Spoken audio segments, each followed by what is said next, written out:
The crystal wine glass shattered in my grip, sending shards and red wine cascading across our pristine white tablecloth. The silence that followed was deafening, broken only by my mother's sharp intake of breath. I'm Genesis, and this was supposed to be a normal family dinner, but there's nothing normal about being asked to sell your childhood home to fund your sister's wedding. "Genesis, darling, you're bleeding," my mother Veronica said, her voice dripping with the same artificial sweetness she used when manipulating potential donors at her charity galas. She dabbed at the spreading wine stain with her napkin, purposefully avoiding my eyes. "I'm fine," I managed through clenched teeth. "What's not fine is you asking me to sell Grandma Elena's house for Chiara's wedding. That house means everything to our family." Ciara, my younger sister, rolled her eyes and reached for her phone. "God, Jen, you're so dramatic. It's just a house, and this is my wedding we're talking about, the biggest day of my life." "Just a house?" The words felt like acid in my mouth. That house represents everything Grandma worked for, every double shift, every sacrifice. "Oh, please," my mother interrupted, setting down her wineglass with a sharp clink. "Your grandmother would have wanted Chiara to have her dream wedding. She always said family comes first." "Exactly," I shot back. "Family, not some overpriced party with crystal chandeliers and imported roses." Chiara's head snapped up from her phone. "They're peonies, actually, and they're only from Canada." "The house isn't for sale," I said firmly. End of discussion. My mother's perfectly maintained facade cracked. "Genesis O'Connor, you are being completely selfish. Your sister has found the perfect venue, the perfect dress. Everything is lined up except for the funding. The house is just sitting there, gathering dust." "I live there." "In that tiny neighbourhood? Darling, you could buy a lovely condo downtown with your share of the sale. Something more, suitable for someone in your position." I pushed my chair back from the table, the legs scraping against the hardwood floor. "My position? You mean the position where I'm the only one who seems to remember what that house means? The only one who visited Grandma Elena every single day when she was sick?" "That's not fair," Chiara whined. "I was in college." "You were 20 minutes away at State, posting poolside photos while Grandma was dying." "Enough!" My mother slammed her hand on the table. "Genesis, you're making a scene. This is about family, about supporting your sister, about appearances," I cut in, like always. The room fell silent again. My mother's face had gone rigid, that familiar mask of disapproval I'd grown up with settling into place.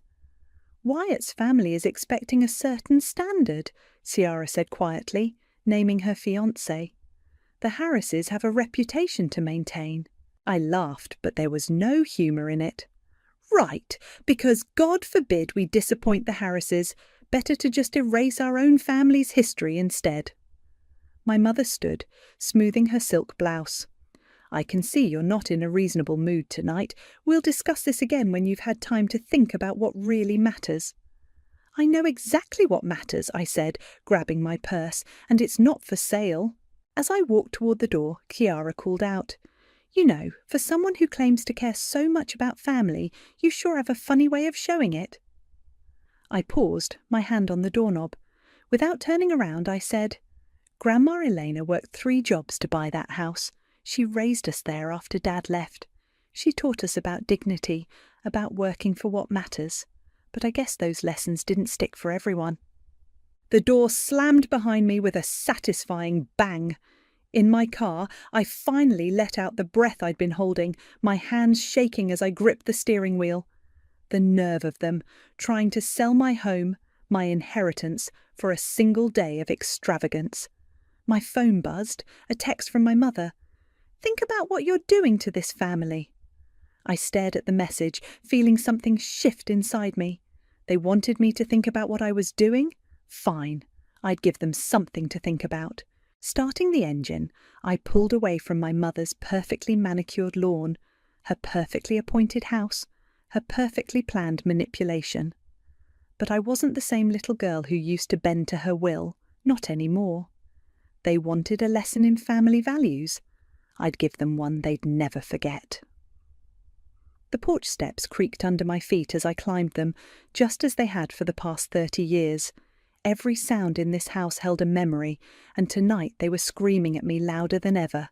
I found myself in Grandma Elena's old room, now my bedroom, running my fingers along the worn spines of her books. The faint scent of her lavender perfume still lingered in the pages, even 3 years after her passing. "You wouldn't believe what they're trying to do, Grandma," I whispered, pulling out her favourite photo album. The doorbell rang, startling me.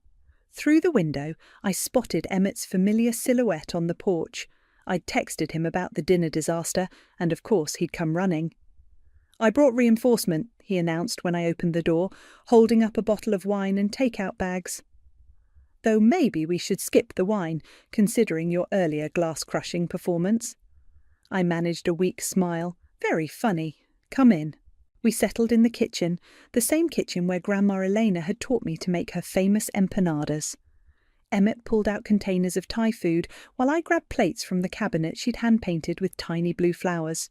"So," he said, passing me the pad thai, "want to tell me what really happened?" "They want me to sell the house for Kiara's wedding." The words still tasted bitter. Mum actually said it was just gathering dust. Emmett's fork stopped halfway to his mouth. "The house that Elena worked 3 jobs to keep? The house where she raised all of you after your dad split?" "The very same." I stabbed at my noodles. "You know what the worst part is? They act like I'm the unreasonable one, like I'm somehow betraying the family by not funding Kiara's fairy tale wedding." "Show me the album," Emmett said suddenly, nodding toward the photo album I'd brought down with me. I opened it to a worn page. "Here. This was taken the day Grandma Elena made the final payment on the house." The photograph showed a younger Elena, her dark hair streaked with grey, standing proudly on these very porch steps. Her nurse's uniform was wrinkled from a double shift, but her smile could have lit up the whole street. "She worked so hard," I said softly. "Night shifts at the hospital, weekends at the diner, alterations for the neighbours, whatever it took to keep this roof over our heads." Emmett studied the photo. "Tell me about that day." "I was 12. Grandma came home from the bank and gathered us all in the living room. She said, 'Miss Amores, this house is ours now, really ours.' Then she took out her old cookie tin." The memory hit me fresh as yesterday. She'd been saving dollar bills in that tin for years, but instead of celebrating by spending them, she sat us down and taught us about sacrifice, about building something that lasts. "What did she do with the money?" "Started college funds for me and Kiara." I laughed without humour. Guess which one of us actually used it for college and which one used it for a spring break trip to Cancun. Emmett leaned back in his chair, a familiar glint in his eye. "You know, speaking of lessons about sacrifice." "What are you thinking?" "Your sister wants her dream wedding, fine. But maybe it's time she learned what real sacrifice looks like. What it actually costs to build something meaningful." I raised an eyebrow. "Go on. You work in PR, Genesis. You know how to tell a story, and you've got one hell of a story right here." He tapped the photo album. "Maybe it's time everyone else heard it too." The idea started taking shape in my mind. The wedding's going to be covered by that local society magazine Mum loves so much. Exactly. And wouldn't it be interesting if another story ran that day? About a remarkable woman who worked 3 jobs to buy a house.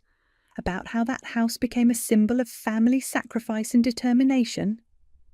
About how her granddaughter protected that legacy, I added slowly, while others tried to sell it off for a one-day party.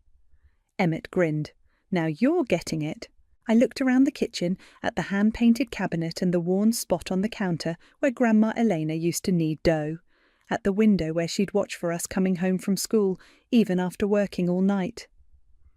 "They want to talk about family values?" I said, feeling stronger than I had all evening. "Let's show them what that really means." "That's my girl." Emmett raised his water glass. "To Elena, and to teaching some overdue lessons about gratitude." I clinked my glass against his, Grandma's words echoing in my mind. "Sometimes, mi amor, the greatest act of love is standing firm when others want you to fall." Well, I was about to show them just how firmly I could stand. You want to do what? Maria, my old friend from the local news station, nearly spat out her coffee across the cafe table. I want to run a special segment, I repeated, sliding my grandmother's photo across to her. About family legacy, sacrifice, and what happens when the younger generation loses sight of those values. Maria studied the photo, then looked up at me with narrowed eyes. This wouldn't have anything to do with your sister's upcoming society wedding, would it? It has everything to do with it. I leaned forward. But it's also a legitimate story. An immigrant nurse who worked 3 jobs to provide for her family after her son-in-law abandoned them. Who built something from nothing? That's the kind of story your viewers love. And the fact that it would air during your sister's wedding reception? Pure coincidence, I said, not even trying to sound convincing. Maria sat back, a slow smile spreading across her face. You know what? I'm in, but we need to make this bigger than just family drama. Give me something I can really work with.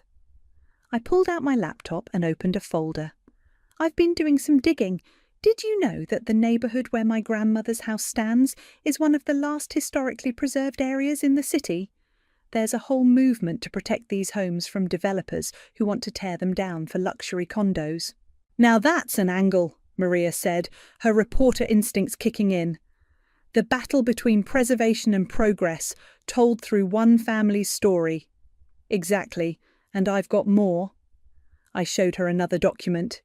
These are the property records. My grandmother paid off that house while raising 3 kids and putting 2 through college. Meanwhile, the average home price in our area has tripled in the last decade, making it nearly impossible for working families to achieve what your grandmother did, Maria finished, already taking notes.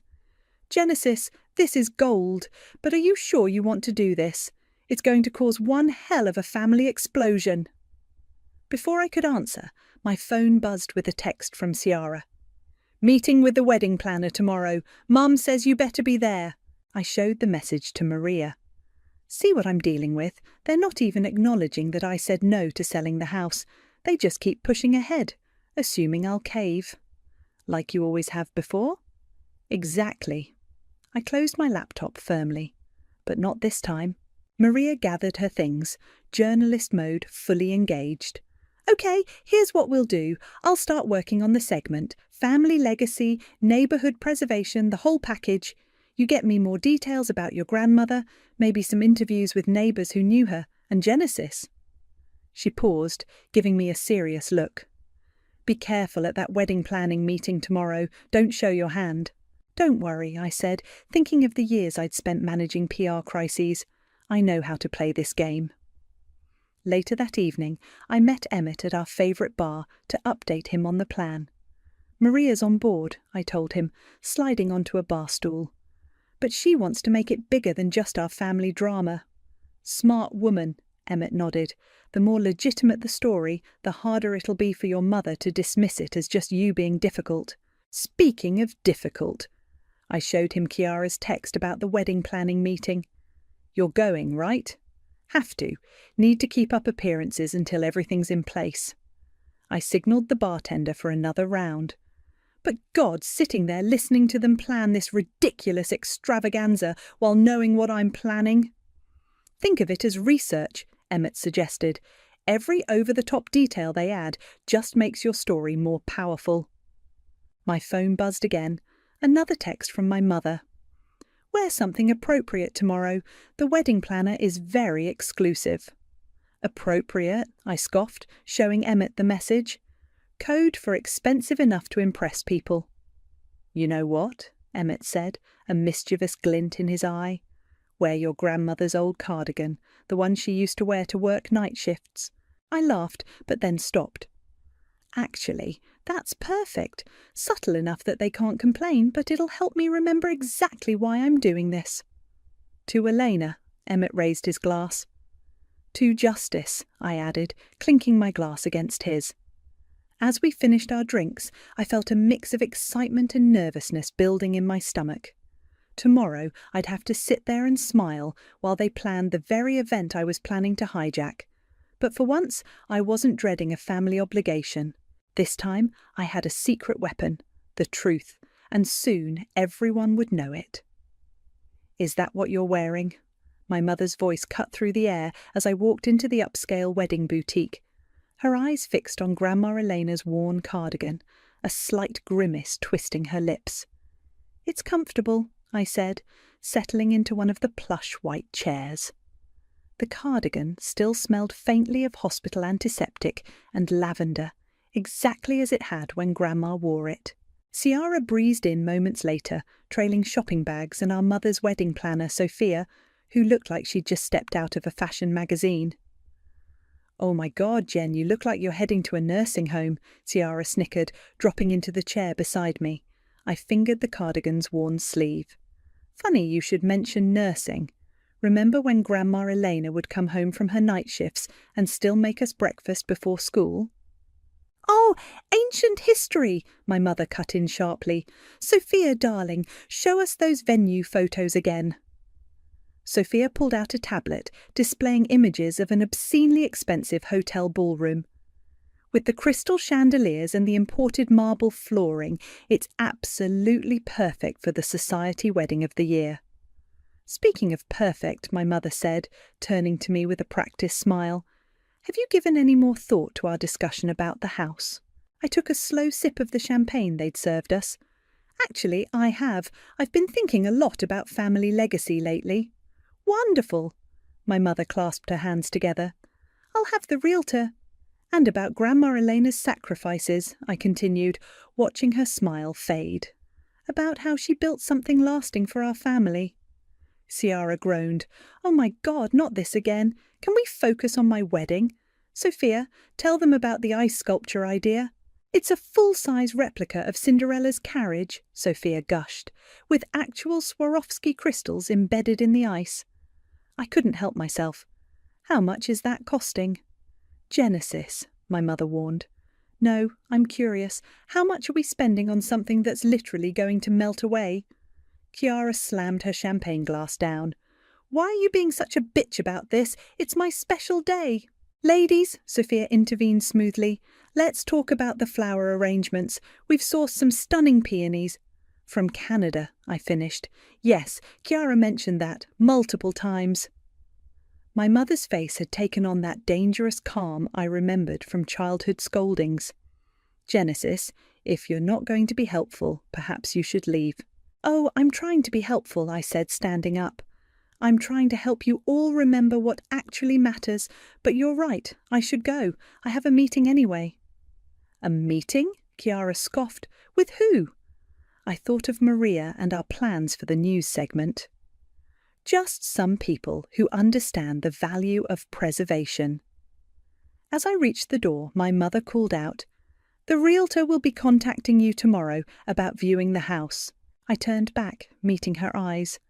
"Don't bother. I won't be selling." "You can't keep fighting this," she said. "The wedding is in 3 weeks. The deposits are paid. The invitations are out. The Harrises—" "The Harrises," I cut in, "aren't the ones whose grandmother worked herself to the bone for that house. I am, and I'm done discussing this."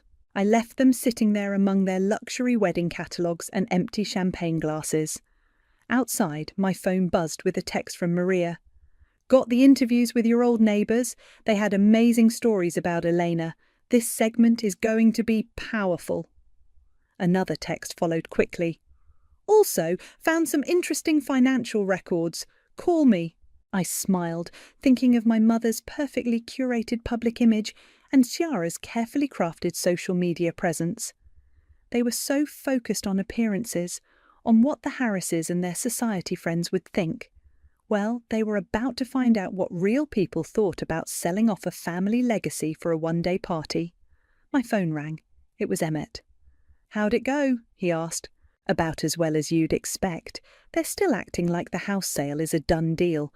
Mum's even sending a realtor tomorrow." "Perfect," he said. "The more they push, the better our story gets. By the way, I talked to my friend at the Historical Society. He's willing to go on camera about the importance of preserving neighbourhoods like yours." "You're amazing," I said, feeling a surge of gratitude for having him in my corner. "I know." "Oh, and Genesis, please tell me you wore the cardigan." "Of course. Mum looked like she'd swallowed a lemon. His laugh carried me all the way to my car. 3 weeks until the wedding. 3 weeks until they learned what happens when you push too far. 3 weeks until justice would be served. Live on local news. "Are you absolutely sure about this?" Maria asked, replaying the rough cut of the news segment on her laptop. We were sitting in my grandmother's kitchen, the late afternoon sun casting long shadows across the worn linoleum floor. On screen, my old neighbour, Mrs. Rodriguez, was speaking through tears. "Elena worked so hard for that house. She'd be heartbroken to see it sold for a party. Heartbroken." I reached forward and paused the video. "Play the financial records part again." Maria clicked back. A series of documents filled the screen: bank statements, property records, and hospital pay stubs. "Your grandmother made exactly $23,367 in the year she bought this house," Maria narrated. "She put every penny into keeping it, even working through pneumonia one winter." The doorbell rang, making us both jump. "Expecting someone?" Maria asked, closing her laptop. I checked my phone and froze. 3 missed calls from my mother. Oh, God! Through the front window I could see Wyatt, Chiara's fiancé, standing on my porch. Of all people, I hadn't expected him. "Quick, pack up," I told Maria. "Use the back door. I'll handle this." After Maria slipped out, I opened the front door. Wyatt stood there in his expensive suit, looking uncomfortable. "Genesis," he said, shifting his weight. "Can we talk?" I led him into the living room, where he perched awkwardly on Grandma Elena's old armchair. "Nice place," he said, looking around. "Very homey." "That's one way to put it. Why are you here, Wyatt?" He cleared his throat. "Ciara's upset. She says you're trying to ruin the wedding by refusing to sell this place." "Did she tell you why this house matters?" "Something about your grandmother?" He shrugged. "Look, I get it. Sentimental value and all that. But my family has certain expectations for this wedding. We're talking about my future wife's happiness here." I studied him carefully. "Did you know my grandmother worked 3 jobs to buy this house?" "No, but did you know she raised us here after our father walked out? That she skipped meals sometimes to make sure we had enough?" Wyatt looked increasingly uncomfortable. "Genesis, the past is the past. We're talking about Chiara's future. Our future." "A future built on selling out our family's legacy?" "It's just a house," he said, echoing my sister's words from that dinner. I stood up. "No, it's not just a house, but you'll understand that soon enough." "What's that supposed to mean?" Before I could answer, my phone buzzed. A text from Emmett. "News segment final, cut ready. It's powerful. You need to see this." "I think you should go," I told Wyatt. "Tell Ciara I'm not selling. Not now, not ever." After he left, I sank onto the couch, my hands shaking. Seeing Wyatt, hearing him dismiss my grandmother's sacrifice so casually, it made my blood boil, but it also made me question everything. I called Emmett. "I just had a visit from the future brother-in-law," I said when he answered. "And?" "And, I don't know, Emmett. Am I doing the right thing? This could blow up their whole wedding." "Come over," he said firmly, "right now." 20 minutes later, I was in Emmett's apartment, watching the final cut of the news segment. It was beautiful, powerful, and devastating. Maria had outdone herself. "If you pull the plug now," Emmett said as the video ended, "you're letting them win, letting them erase everything your grandmother built." "But—" "No buts. Look at this." He pulled out his phone and showed me Chiara's latest Instagram post. A photo of her trying on a designer wedding dress with the caption, "Only the best for a Harris bride. Yaj bling bling. Your society wedding." "She posted that right after Wyatt left your house," Emmett said. "They're not even pretending to care about what this means to you." I took a deep breath, remembering Grandma Elena's words. "Stand up for what matters, mi amor, even when it's hard, especially when it's hard." "You're right," I said. "Play it again." We watched the segment one more time. The interviews with neighbours who remembered my grandmother, the documents showing her decades of sacrifice, the current market value of the house versus what an average nurse could afford today, And finally, the part about how her own family wanted to sell it all for a one-day celebration. 3 more days, Emmett said softly. Are you ready? I thought of Wyatt's dismissive attitude, of my mother's manipulation, of Chiara's endless demands. Then I thought of my grandmother, coming home exhausted from night shifts, but still making time to teach us about dignity and worth. I'm ready, I said. Let's show them what family legacy really means. The die was cast. In 3 days they'd learn their lesson. Live on local news. The morning of the wedding dawned bright and clear. I stood in front of my grandmother's old vanity mirror, adjusting the bridesmaid's dress my sister had chosen. A hideous pink confection that cost more than 3 months of Grandma Elena's nursing salary. My phone buzzed. Maria. News van in position. Everything set for 2 p.m. broadcast. Another buzz. Emmett, you okay? Before I could respond, someone pounded on my front door. I opened it to find my mother, already dressed for the wedding, her face flushed with anger. The realtor just called, she snapped, pushing past me into the house. She says you've filed paperwork to have the house designated as a historical landmark. I smoothed my dress. Did she? How interesting. Interesting. Genesis, this is sabotage. The wedding starts in 4 hours and you're still playing these childish games. Childish? I walked to the kitchen and pulled out Grandma Elena's old cookie tin from the cabinet. Let me show you something, Mum. I opened the tin and pulled out a stack of papers. These are Grandma's pay stubs. Every extra shift, every holiday worked. And these? I pulled out more documents.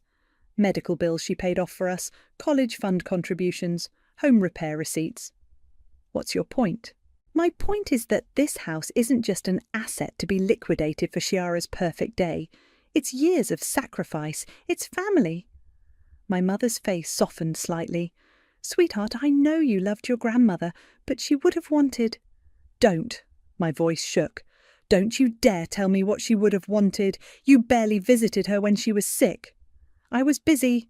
We were all busy. I still came. Every day. I sat with her while she told me stories about building a life here, about making something from nothing. The doorbell rang again. This time it was Chiara, already in her wedding dress, mascara running down her face. The florist just called, she wailed. They can't get the Canadian peonies through customs. Everything is ruined. Our mother rushed to comfort her. Darling, we'll figure something out. Genesis, make yourself useful and call around to local florists. I checked my phone instead. Another text from Maria. Interview with Historical Society expert recorded and ready. This story's going to be huge. Genesis, my mother snapped. Your sister needs you. I looked at them both. My mother cradling Chiara, who was sobbing about flowers that cost more than Grandma Elena made in a month. Neither of them sparing a glance for the house around them, the home that held our history in every crack and corner. I have to go check on something, I said, grabbing my purse. I'll meet you at the church. If you ruin this wedding, Chiara called after me, I'll never forgive you. I paused at the door. You know what's funny? Grandma Elena used to say that forgiveness was free, but trust had to be earned. I wonder what she'd say about trying to sell her life's work for party decorations. I left them standing in the hallway, surrounded by the ghost of a woman whose sacrifices they'd forgotten. At the local news station, Maria was putting the finishing touches on the segment. Last chance to back out, she said, watching me pace. No turning back now. I checked my watch. The reception starts at 1:30. You'll go live at 2 hours? Right when the speeches begin. She hesitated. Genesis, this is going to change everything. Your family needs to remember where they came from, I finished. Need to remember what really matters. My phone buzzed again. Emmett. In position at the reception hall. You sure about this? I typed back. Absolutely. One last text came through, this time from my mother. Where are you? The ceremony starts in an hour. Don't you dare embarrass us in front of the Harrises. I looked at the final cut of the news segment playing on Maria's screen, at the images of my grandmother, young and determined, standing in front of her newly purchased home, at the interviews with neighbours who remembered her kindness, at the documentation of her struggles and sacrifices. "Ready to head to the church?" Maria asked. I touched Grandma Elena's cardigan, which I tucked into my purse. I put it on right before the broadcast, a silent tribute to the woman who taught me about standing up for what matters. "Ready," I said. "Let's go show them what real family values look like." The next 2 hours would change everything, and for once I couldn't wait for my family to watch the news. The wedding reception was in full swing when I slipped Grandma Elena's cardigan over my bridesmaid dress. Across the grand ballroom, my mother was chatting with Mrs. Harris, both of them laughing that artificial society laugh. Chiara and Wyatt were making their rounds, accepting congratulations and showing off her obscenely expensive ring. 2 minutes, Emmett whispered, appearing at my elbow. "Maria's team is ready." I nodded, watching the giant screens that had been set up to display wedding photos. In moments, they would show something very different. "Ladies and gentlemen," the wedding planner announced, "please take your seats for the speeches and special presentations." My mother caught my eye from across the room and frowned at the cardigan. I saw her excuse herself from Mrs. Harris and start making her way toward me. She never made it. The screens flickered, and suddenly my grandmother's face filled every display in the ballroom. The room fell silent. "Good afternoon," Maria's voice came through the speakers. "I'm Maria Rivera with Channel 7 News, bringing you a special report on family legacy, sacrifice, and the true cost of the American dream." "Genesis!" my mother hissed, reaching me at last. "What is this?" "This is Elena Rodriguez," Maria's voice continued as more photos of my grandmother appeared.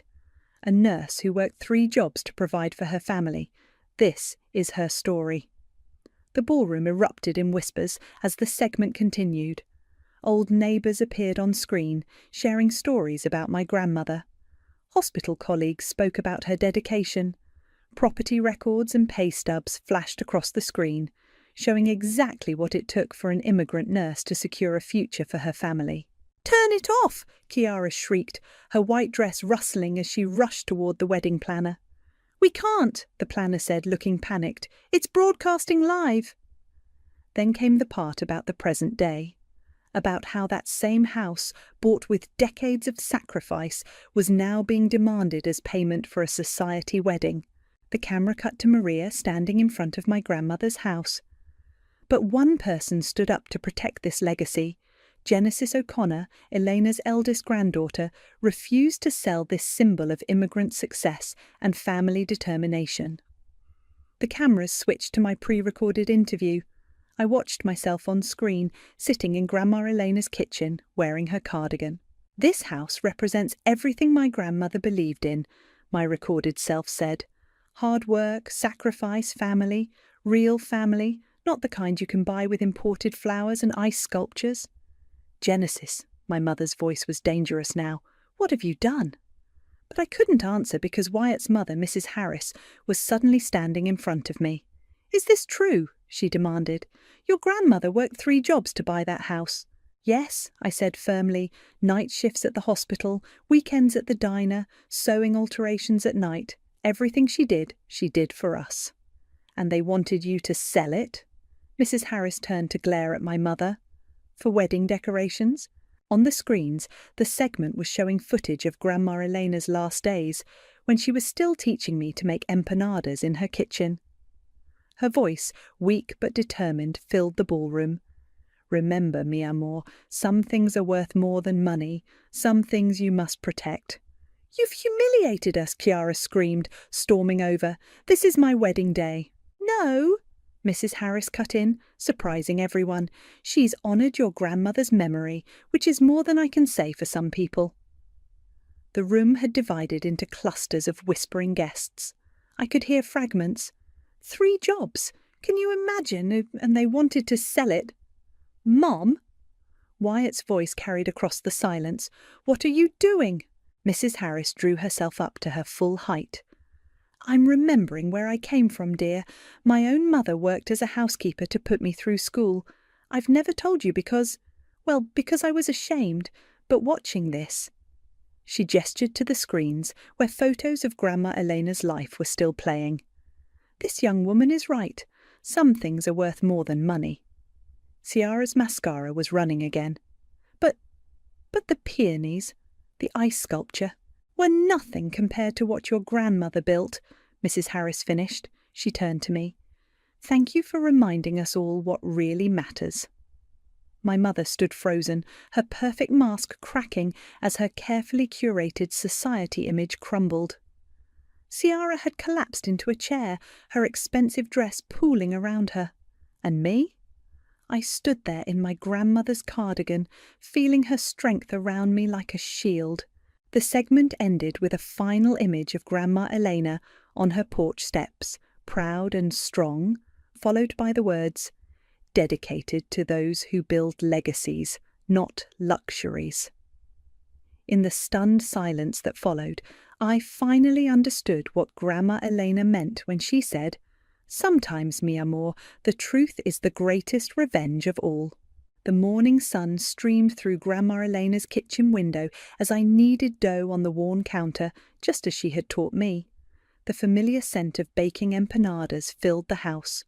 The doorbell rang.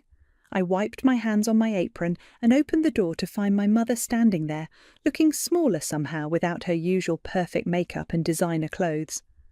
You're baking, she said, noting the flour on my hands. Grandma's recipe. I left the door open and returned to the kitchen. To my surprise, she followed. I remember this, she said softly, running her hand along the counter's edge.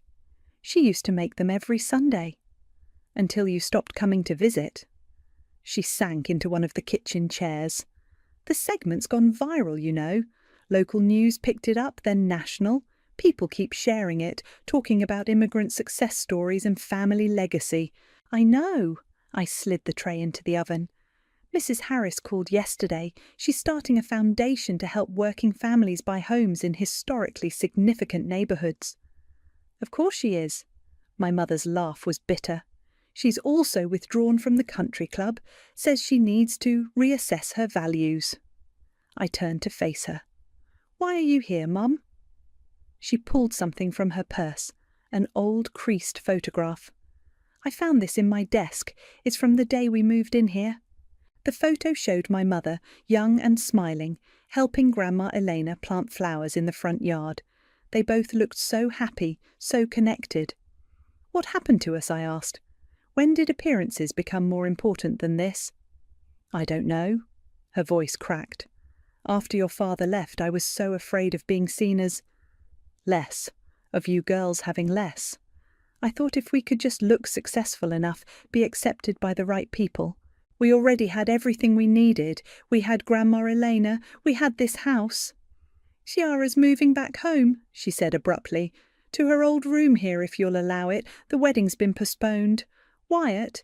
Well, his mother's influence runs deep in their social circle. And you? I've been thinking about what your grandmother would say to me right now. She touched the worn kitchen table. About how I lost my way. The timer dinged. I pulled the empanadas from the oven, their golden brown crust perfect, just like Grandma Elena used to make. She would say, I replied, placing the hot tray on the counter, La familia es como las raíces de un árbol. Family is like the roots of a tree. Without strong roots, nothing else matters, my mother finished, surprising me. She told me that the day we moved in here. The front door opened, and Emmett's voice called out, Something smells amazing. He appeared in the kitchen doorway with Maria, both stopping short at the sight of my mother. Perfect timing, I said, breaking the tension. The empanadas are ready. Just like Elena used to make, Maria said, taking a seat. She'd be proud, Genesis, not just of the cooking. My mother stood awkwardly. I should go. Stay, I said, surprising myself. Help me teach them Grandma's recipe. It's time these walls heard some new family stories. She hesitated, then slowly removed her designer jacket and reached for an apron. The secret, she said, her voice trembling slightly, is in how you fold the dough. Mama Elena always said you have to do it with love. As we gathered around the kitchen table, my mother, my friends and me, sharing food and memories, I felt Grandma Eleanor's presence all around us. In the worn counter where she taught me to cook. In the window where she watched for us coming home. In the love she built into every corner of this house. My phone buzzed with a text from Ciara. "Can I come home tomorrow?" I showed the message to my mother, who had flour on her cheek and tears in her eyes. "Tell her yes," I said, "but first she needs to learn Grandma's recipe." "We all do," my mother said softly. "We all need to remember." Outside, the porch steps creaked in the familiar way they always had, but now they seemed to speak not of the past, but of the future, of new memories to be made, of a legacy preserved, of a family finding its way back to what matters. Grandma Elena once told me that sometimes the greatest victory isn't in winning the fight, but in bringing people back to their roots. Looking around her kitchen now, at these people learning to become family again, I finally understood what she meant.